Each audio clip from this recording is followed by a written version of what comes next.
Welcome to Buy, Hold, Sell. My name's Matthew Kidman, and today I have Roger Montgomery from the Montgomery Fund and Don Williams from Platypus. Welcome, gentlemen.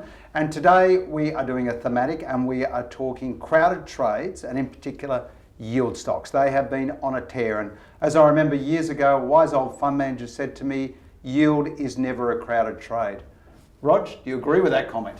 I agree in a limited sense. It matters, yield does matter, but what you want is growing income. So chasing the highest yield today could end up putting you in stocks that are going to be dangerous to your wealth.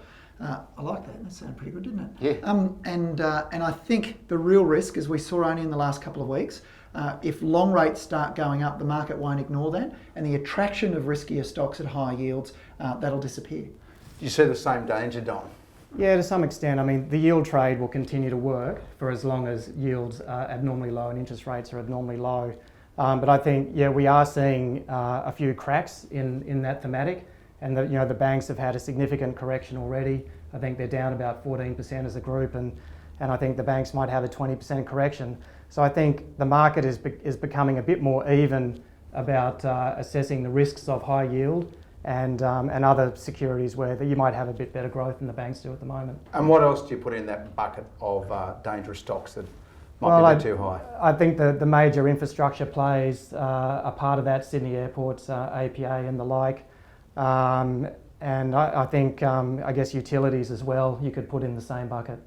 And do people in these kind of crowded trades, Rog, forget about that there's two parts to a stock? There's capital gain and there's income gain, and you can lose money on capital? I think we saw that with the banks. You've wiped out the additional yield you got for being in the banks at the high prices compared to being in term deposits. It's been wiped out many times over now.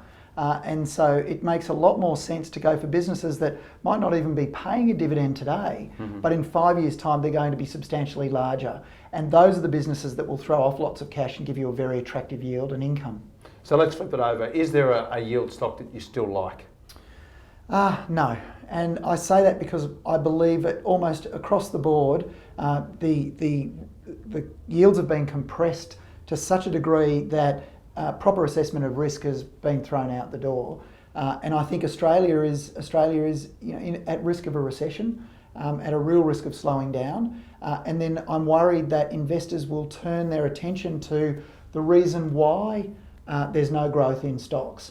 And then they won't worry about the yields at all. They'll be worried about preserving capital, and that'll see them sell.